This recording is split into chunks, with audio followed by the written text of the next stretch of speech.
can you tell me all about Pfizer or AstraZeneca and the vaccination process? In terms of getting the different vaccinations, like the difference between Pfizer and Moderna and all this sort of stuff, they're quite small. But I just be telling people, look, don't be pinning your hopes on getting the Pfizer vaccine or getting this vaccine. I said, really, the best vaccine you can get is the whatever vaccine you're offered. Because a lot of people get hung up on them, especially the Pfizer vaccine. We have a lot of people looking for the Pfizer vaccine, ringing up specifically looking for the Pfizer vaccine. And, my mum was quite funny because her friends say it's the one they all want.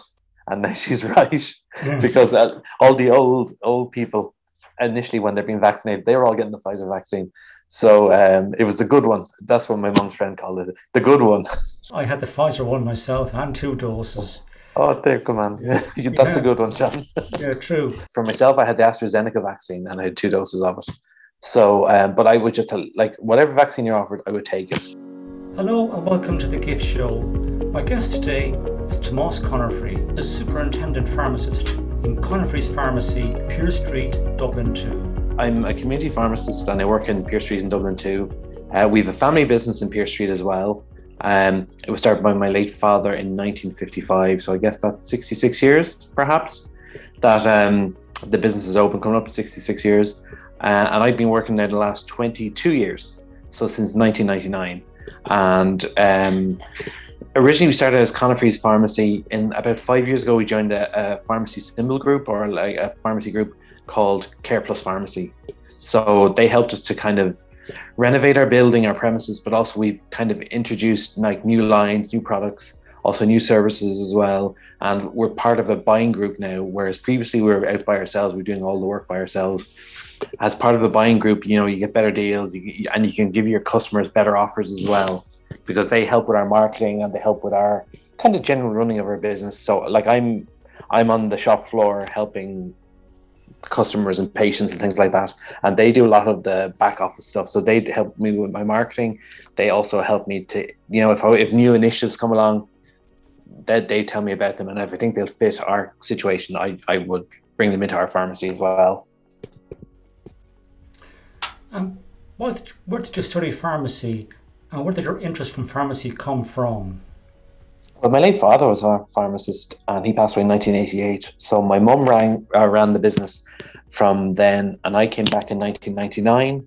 So I suppose I didn't really know what I wanted to do. I did a few years in UCD, and then I went to the University of Sunderland in England, up in Newcastle, and I studied pharmacy there. So kind of very happy with my job now, John. It's a challenge. Every day is a challenge. And as I work a lot with pharmacy students as well. We have people on placement. And I tell them, like, every day is a learning day when you think about it.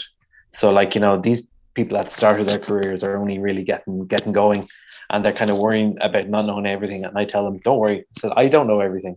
So, like I say, every day is a learning day. You come in here, I learn something new every single day I show up for work. And can you explain for the audience, what is the difference between a pharmacist, a supervising pharmacist, and a superintendent pharmacist? Okay, so a superintendent pharmacist, every pharmacy in Ireland has to have a superintendent pharmacist. So because in our pharmacy, we have 2 pharmacists, and I've been myself and another lady as well. And somebody has to really, it's for the regulation, somebody has to be in charge. So I would be the superintendent pharmacist. Now, sometimes you could have a supervising pharmacist as well. So say somebody had 2 or 3 pharmacies and they were superintendent pharmacist of one pharmacy, of this pharmacy, but they didn't always work in it. They'd have a supervising pharmacy. So they could be, like, I am the superintendent pharmacist and I'm the supervising pharmacist. But say I wasn't working there the full time, I could have somebody has a supervising pharmacist and I would stay as the superintendent pharmacist. So it's just different roles that legally we need to have in place. Very good. And is there any additional CPD, that's continuous professional development, on behalf of the audience involved in being a supervising or superintendent pharmacist? Not really, John. Not in comparison. Like, we have CPD to do anyway. So no, really, it's more a legal thing than anything. But I suppose it's more business as well. The superintendent pharmacist, you're in charge of all the legal aspects of the business as well. So you have to comply with legislation, to ensure that your standards are kept high. You have to ensure that you need a lot of, you meet all the regulations. So that's really the superintendent's job, where the supervising pharmacist could just be there running the pharmacy, but they wouldn't have to worry about all the regulations. Like, I have to keep SOPs up to date. I have to keep all our sort of paperwork up to date as well. So on top of what I might do as a pharmacist, as a superintendent pharmacist, that's just an extra bit of extra work I have. How competitive is the pharmacy sector? Because in recent years, Boots have come into Ireland from the UK. So how does that put pressure on your local high street or main street pharmacist? Yeah, Boots and other chains as well. I suppose when you're comparing, like, say, ourselves versus, say, a Boots who have very deep pockets, whereas we just have ourselves, whatever, finances we have. But we, it's a tricky one to compare. But I always just say, like, it's a bit like shopping in your corner shop, a local corner shop, versus shopping in Tesco. Our business is very personal business, John. We would know a lot of our customers for years. Like, we know maybe 3, perhaps 4 generations in some cases of people's families. And not that you don't get that in a Tesco or in a big Boots pharmacy, but like, that's a bit of an advantage that we have, and we kind of play off that advantage. So we have a very personal business, and because of that personal business, it gives us a kind of we have a relationship with our customers as well. Our customers are patients because we know them so long. So I think when you're friends with people, sort of friends, I should say, with people, and you're working with them, I think it's a bit more motivation to look after them and give them a bit of extra care. And bearing in mind, sometimes when people come into us, John, and they're like, not everybody who walks in the door is 100% healthy. Sometimes people come in, they may have had a cancer diagnosis, or they may have some sort of health challenge as well. So I think it's a little bit of reassurance that we can offer to people, especially if we know somebody's situation, and we can say, well, look, how are you doing? Can we help out in some other way as well? So we kind of, as an example, there's some people I might have to deliver medicines to on my way home in the evening or during the day. There's little small things we can do as well, John, which is, I suppose you could call them the icing on the cake in terms of customer service. That's a very good answer. COVID-19 has been raging in Ireland for the best part of a year and a half. The pharmacies are now involved in the vaccination rollout programme. What type of questions are you getting from members of the public who walk into your pharmacy and say, can you tell me all about Pfizer or AstraZeneca and the vaccination process? Some pharmacies now in Ireland are doing vaccinations. We're not doing it, unfortunately, because our setup wouldn't be suitable for that now. And also there's some local vaccination centres to us as well. So I was tempted to go for the vaccination service ourselves, but in the end, it was a lot of work, John. And bear in mind, we have to keep the show on the road normally. So to kind of run the business normally and run the vaccination, I thought it was just a bit too much that I could handle, because we'd be looking at doing it out of hours. We'd be looking at working on Sundays as well. So when I say out of hours, we're doing in the evening, the vaccinations. So it was just too complicated for me to get my head around. And I didn't really feel too bad, because I said, God, no, I really should do it for the community. But having said that, the Aviva Stadium is quite near to us. So a lot of people who were getting vaccine appointments were able to go to the Aviva Stadium, which is, say, a mile down the road. So I said, well, obviously we have to do our best for our customers, but at the same time, in this situation, I had to do my best for myself. And we had to keep, as I said, to keep the show on the road. And I thought it was just a bridge too far for us to be offering the vaccination service. But there is pharmacies that do it. Just the vaccination, really, in terms of getting the different vaccinations, like the difference between Pfizer and Moderna and all this sort of stuff, they're quite small. I mean, like I've been telling, people are always asking me, people used to be ringing up saying, can we get the Pfizer vaccine off you? Or can we get this vaccine off you? And I just say, look, we don't do it. I've referred them to where they can do it on the HSE website, or I'd give them contact details. But I just be telling people, look, don't be pinning your hopes on getting the Pfizer vaccine or getting this vaccine. I said, really, the best vaccine you can get is whatever vaccine you're offered. Because a lot of people get hung up on them, especially the Pfizer vaccine. We have a lot of people looking for the Pfizer vaccine, ringing up specifically looking for the Pfizer vaccine. And, my mum was quite funny, because her friends say it's the one they all want. And she's right, because all the old people initially when they're being vaccinated, they were all getting the Pfizer vaccine. So it was the good one. That's what my mom's friend called it, the good one. So, but like having said that, like, you know, for myself, I had the AstraZeneca vaccine and I had 2 doses of it.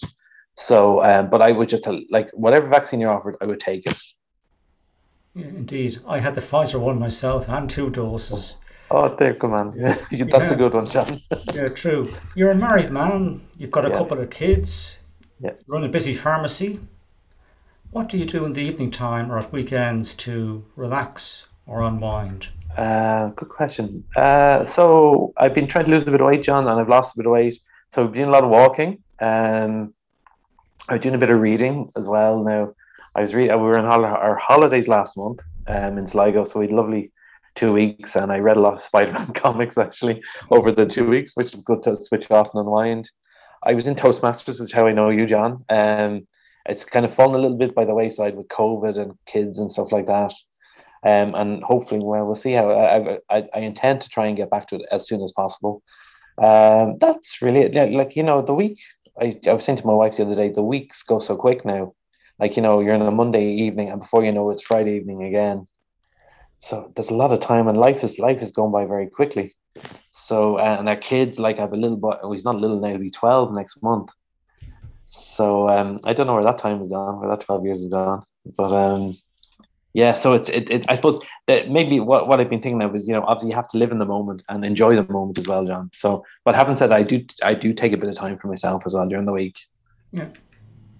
And what classes are Ali and Katie going into in school now? So Alex is going into sixth class and Kate is going into second class. Oh, very good. So Very we've a good. busy year and we've a communion and a confirmation next year, John. So it'll be a busy year. And next Hopefully, year, Alex will be going into secondary school. yeah, hopefully Years now, are yeah. Oh, passing you by will, so Paul. quick. Yeah, that's it, you know, and yeah, he's tall, nearly as tall as his mother, and yeah, that's life, you know. Again, it's people have said to me when they're younger that it goes by in a flash of an eye, and you don't really think about it until you're actually in this situation. So God, you know, 12 years next month. It's hard to believe, but you know, like it's life. It's like life is good, and thank God, touch what the most important thing. And from my job, I've noticed, John, the most important thing is if you're healthy. You know, people talk about, you know, they don't have this or they don't have that, but I think as long as you have your health, really, and you're able to get out and about, that's Yeah, a massive thing, you know. And whatever else happens. yeah. You know, thankfully I've health, and my family is healthy as well, and my mum is still alive. So, you know, I have a lot to be thankful for. True, true. I did notice there on Facebook recently you had a photograph up with yourself and Katie, and I said to myself, Tomas has lost maybe a stone or two here. He must have Yeah. run some exercise of recent. So you're saying there you're getting out walking, and I do a lot of walking myself and a bit of running. So Yes. Yeah. thanks be to God, it keeps my mental state in good stead and Yeah. physically fit, you know. Yeah. Uh, I find it's very good, John, just to clear the head. You know, especially if work is busy or there's a lot going on at home, get out and walk for 20 minutes, a half an hour, and I put on like the earphones and I listen to I like podcasts, a lot of podcasts. So I listen to a few of them, and you know, it takes you away, John, and you come back, I'd say, refreshed yeah. after that. So in terms of running a pharmacy, can you tell the audience how much paperwork is involved? And There's a lot, and like, you know, with yeah, there's always been a lot of paperwork. Things have been simplified a little bit in terms of prescriptions because of COVID. Excuse me, something came in called health mail. Well, it has always been there, but now prescriptions can be emailed from your GP or hospital to the pharmacy. So it kind of saves people going to doctors and collecting prescriptions. So they're sent directly from the doctor to us. So health mail has really been a game changer. I hate using that word, but I'm just going to say it anyway. It's been a kind of a game changer in terms of COVID. So people, you know, they ring their doctor, and the doctor sends a prescription from their doctor's surgery to us electronically by email. So that's been a massive help, really. You know, especially at the start when there was so much uncertainty and we didn't know what was happening, whether doctors would be open, whether hospitals even be open. A lot of this stuff has been streamlined from the paperwork, and then like there's all the other paperwork in terms of like running a business, say your invoices and your sort of accounting and things like that. Obviously, like, I can't do that. It's all outsourced, and payroll is outsourced as well. And I have a good team. I must say, I have a good team, John, in terms of the pharmacy paperwork. They help me keep on top of the prescriptions and things like that as well. So again, it's a kind of an everyday battle, just to try and keep on top of everything. And like you do the best you can as well. And like I always, obviously the customer and patient is our first priority. And after that, I just do my best to kind of keep everything, as my mom would always say, keep the show on the road. But like, sometimes people get hung up on paperwork, and like we all have paperwork burdens. But I don't think too much about it because I don't like to give it that much space. I just kind of do it and try and get it out of the way. Good man. You mentioned there that you've been interested in reading a few minutes ago. What is your favorite genre of books to read? Oh, good question. Do you know what? I'm reading a lot of graphic novels at the moment, actually, and it goes back to like a childhood thing of mine, John, because I used to find it very difficult to read books because of all the words, and I found it a lot easier to read comics and to read sort of illustrated things because it was easier because I had pictures and I had words. Whereas you open a book and there was just words and words and words. It's quite impenetrable. And even now, John, I could read a little bit, maybe about 5 or 6 pages at the time of a book. And so I think like graphic novels, they're quite accessible to me. Whereas like some books, it could be quite impenetrable. I couldn't think of it off the top of my head, but the graphic, they're quite easy for me to read. I can get through them in no time. Whereas I could be like a month reading a book, maybe like a 300-page book. So I found actually a bit of a cheat. Might be good for your listeners, is audiobooks. So any books that I buy now, I try and look for an audiobook version of it. Okay. So that you can listen to them in about 10 or 12 hours, some books. Yeah, very good. I prefer to read the physical book myself. I find for Kindle it's very difficult for me to read a Kindle book. Yeah. I must say, I like the Charles Dickens and the Bronte type classic novels. Yeah, sure. Yeah. And I like the odd Dilbert book. They're good fun. Oh, yeah. I was listening to a podcast with the guy from Dilbert last week. Oh, I can't think of his name, but yeah, I do like them as well. Yeah. But like I say, just for me, John, the books are, not that audiobooks have been a kind of a major made a difference to my books. Yeah. Whereas, like if I want to listen to a business book, I got a book about Barcelona. There's a new one came out last week by this guy called Simon Cooper. He's a Dutch English kind of journalist about Barcelona, and they had all their trouble with Lionel Messi. Not trouble, but Lionel Messi moved on, and it just came out last week. And I just ordered it, so I'm going to start listening to it tomorrow. And I have a commute which is 45 minutes each way, so that's an hour and a half a day. So over the course of a couple of days, you'll soon make big inroads into the book. Very good. Where would you like to see Conefrey's Pharmacy going to next in terms of growth? Well, the company Care Plus, the group that we're in are very technological, John. So they have a lot of kind of technological innovations coming in. So they have a few kind of stores. There's one in Galway, there's one in Dunboyne, which they're kind of, you go into McDonald's and you order your food on this touchscreen. So they're going to trying to translate that sort of customer experience from a pharmacy or from, that sort of screen thing into a pharmacy situation. So you go in and maybe you want to buy a packet of paracetamol, and you can go in and you can kind of touch the screen and you pay for it with your card and all that sort of stuff. So I would imagine that's the next phase of Care Plus. That's the way they're going. And to be honest, I would get kind of a kick out of going that way as well myself, because I think the way it's set up, John, there's kind of like a robot in one end of the pharmacy, and that's full of your stock. So you go in and you order the thing, and it comes out of the robot and is delivered to the counter, if you know what I mean. So that's where I'd imagine the technology end of it is going. And like for the pharmacy itself, we have a lot of services, and I just need to kind of build on our services. Vaccinations would be a good one for us now. The COVID vaccinations, unfortunately, there's a lot to them, so it would be a bit of a challenge. But we do normally do flu vaccinations anyway. So, I mean, I'm looking forward to getting stuck into that in the autumn. Like there's so many pharmacy services that we can offer, John, as well. I found that there's so many things we can offer for the customer that save them going to see a doctor. Sometimes it can be not challenging, but you can take a while to see a doctor. Perhaps their surgeries are busy or they need an appointment. Whereas if you're sick, if you're unsure about something, you can drop into your local pharmacy and just ask a few questions. You don't need an appointment. We're accessible. We're at the end of the phone as well. Whereas if you ring a doctor, you might get the secretary, then they'll have to ring you back. Whereas your local pharmacist is more or less at the end of your end of your phone. So there's lots of little things like that we can do. We're doing anyway, but in terms of kind of more services, if we could open things up more for people that they come to their pharmacy as opposed to going to their hospital or clinic or something like that first. Yeah. Where do you see yourself? I'll start again. Let's say you have a travel bucket list. Yeah. What one place in the world would you like to visit if you could go tomorrow? If we go tomorrow? Oh, good question. I'd love to go to Greece. Greece, even though, God, they've had a lot of problems there last week with the heat and stuff like that. But so somewhere like Greece, I'd bring my wife to the Greek islands. That'd be a nice place to go, John. I'd like that. But just a bit of rest and relaxation.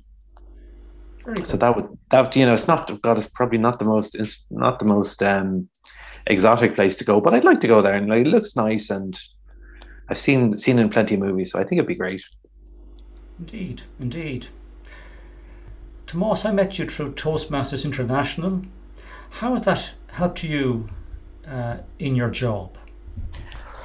Well, to be honest, John, it's of all the educational things I've done in my life, I think it's been the best thing I've ever done. And the reason I say that is when I first qualified, like as a child, I was very shy. I was very introverted. I wouldn't say boo to a goose. And when I first qualified, I found it extremely difficult to talk to people. And especially in my job as well, people can be quite direct. And that directness was really a challenge for me. I really, at times, I would be petrified going into work. God knows, I said, what might happen this day, or who'd give out to me, or what would happen. So I was kind of looking around, and somebody else, anyway, to make a long story short, somebody else told me about Toastmasters. I looked into it. And then when I was 30, I had a few little things I wanted to do in my life. And one of them just happened to be Toastmasters. So I think a week after my 30th birthday, I joined Vox Populi Toastmasters. It was PRIA Toastmasters then. So this is now 2003. And so I joined Toastmasters, and I just kind of got stuck in and just did everything I could in it. And I must say, it's made a massive difference, John. Really, I met you, I met loads of people, met lots of good friends. But it's the most important thing, it's helped my confidence as well. And it's taken the kind of fear away from talking to people, even coming on to something like this. Before Toastmasters, I don't think I ever would have done it. And I've been lucky in my life that I've been on the RT News, I've been on TV3 News, I've been on the radio, I've been on several different media things. And I think Toastmasters has given me the confidence to actually embrace these things and say yes to them. So I really, for when you think about it, it's the best money I've ever spent on my education. And in comparison to people who used to do evening courses, might do an evening course in acting or something like that, or some sort of skill, it doesn't cost much more than doing an evening course. And there's so much you can gain for it, but obviously you have to put in the effort to get the results, I should say. So I think really Toastmasters has been an excellent resource for me. It's given me confidence I had, but it was very, very deep, but it helped me to really come out of myself. One final question for you, Tomás. Would you like to hand over the pharmacy to a third generation of the Conefrey family eventually? Yeah, I don't know. That's a funny question. And funny, I thought about it quite recently as well. I'd say to my kids, I wouldn't put any pressure on them, I don't think. I guess I'd say if they're happy, as long as they're happy, that's all I would be worried about. So if nobody wanted to follow me into the pharmacy profession, I wouldn't be brokenhearted. I mean, at the end of the day, it's a job, So I think, after my time, if they want to do whatever they want to do, I wouldn't mind, as long as the children are happy. Because my mum always said that as well. Like, as long as you're happy, it doesn't matter what you do. And thankfully, my kids are, they're good kids, and they seem to have their heads screwed on. Obviously, it would be in the back of your mind. It would be one of those things you might like, but I'd be happier just as long as they lived happy lives and were happy people. When we were growing up, the pharmacy was like an extra member of the family. We always used to call it the shop. So, the shop this, the shop that. We grew up around the shop.